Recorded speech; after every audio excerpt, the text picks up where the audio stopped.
Have you ever heard yourself say, "That's just who I am"? And the moment you say it, you realize that something shuts. A door closes, a path disappears. Not because you can't change, but because you've decided you don't have to try. On this season of Must I Evolve, I've been talking about invisible cages that we construct. And today, I'm talking about the invisible cage of a fixed identity. What that means, and ways that we can retrain our thinking to free ourselves from that invisible cage.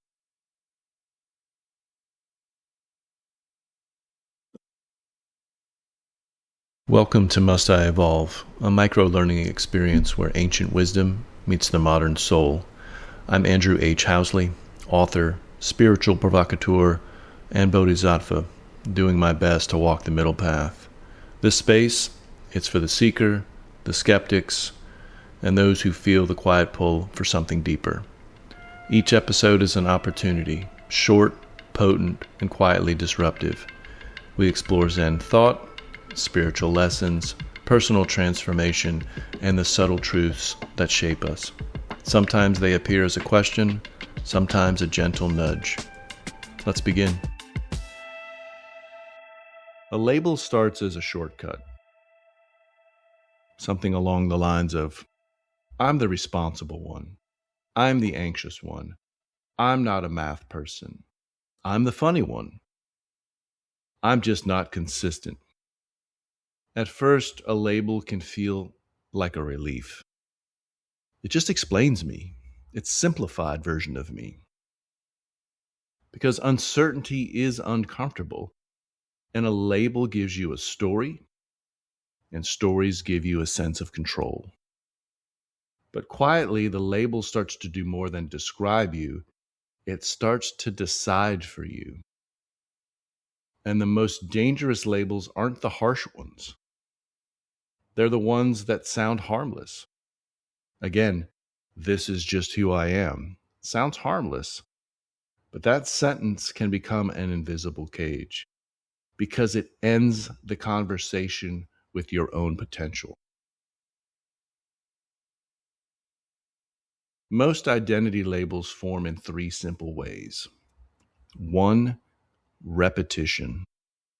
You do something a few times, and your mind turns it into a permanent description. 2, someone names you, and you start living like that name is truth. 3, protection. A label becomes a shield. If you say, I'm not the disciplined type, you never have to take the awkward risk of an early stage of becoming more disciplined. You just dipped out of the whole thing. So the cage isn't made of metal. It's made of a story you stopped questioning. Here's where Zen gives us a potential anecdote to deal with this. It's simply called the beginner's mind. A beginner's mind isn't pretend you don't have a past. It's simple. Don't let the past decide the present. It's the willingness to be teachable again, to make space for something new. Much like a child, and we think of things, if a child sees a sunset for the first time, he's in awe, or sees a horse, or experiences something for the first time. It gives you that opportunity to show up and be present in the experience. That's what the beginner's mind is. It's our opportunity to show up unjaded. As we get older, we create experiences, and those experiences seem to create truths and expectations. But if we can strip all of that away and get back to a beginner's mind, a child's mind, we can liberate ourselves, or we can start to break down these invisible cages. There's a Zen koan, well known, about a cup of tea. A university professor visits a Zen master to learn more about Zen.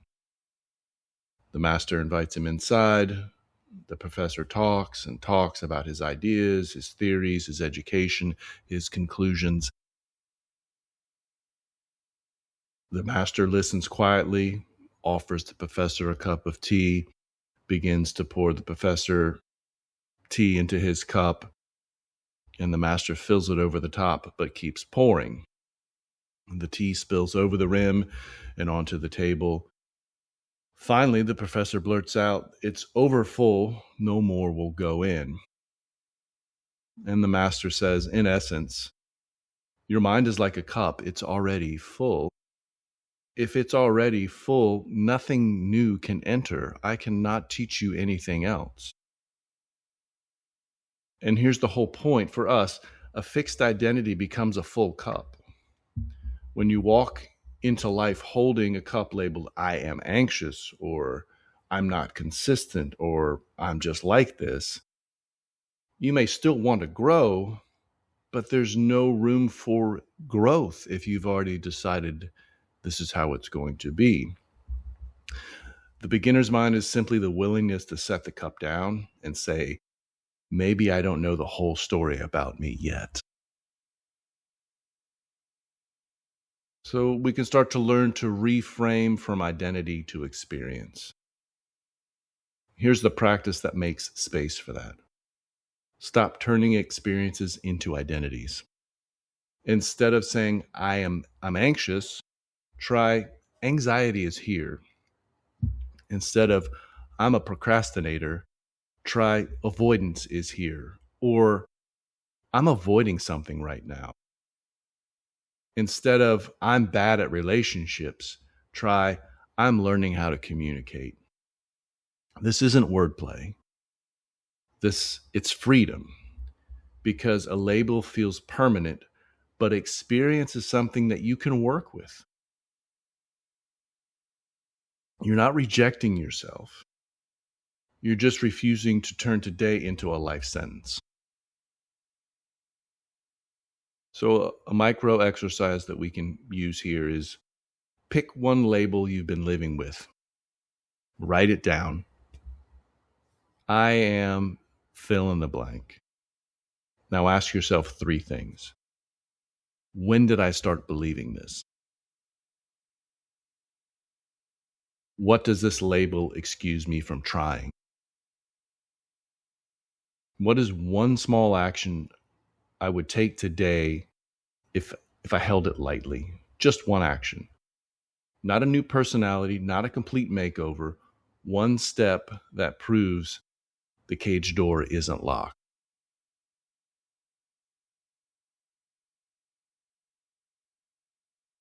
Here's what I want you to carry with you. Fixed identity is one of the strongest invisible cages because it feels like truth. Not a cage, a fact. But most facts we say about ourselves are really just old sentences we keep repeating. And once you repeat them long enough and often enough, you stop noticing them and just keep repeating them. That's the cage. Not the bars on the outside, a rule on the inside. A beginner's mind is how you walk out. Not by fighting who you are, not by reinventing yourself overnight, but by making space, by emptying the cup just a little bit so life can pour something new inside of you. So when the label shows up, try this. Don't argue with it. Don't obey it. Just name it lightly. A story is here. A habit is here. A feeling is here. And then take one small action that doesn't match the cage. Say something like, I can honor who I've been without handcuffing who I've become. My identity is not a cage. It's a conversation.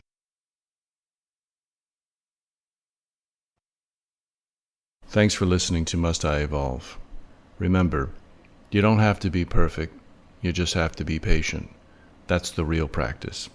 As for your next evolution, it doesn't live in who you should become.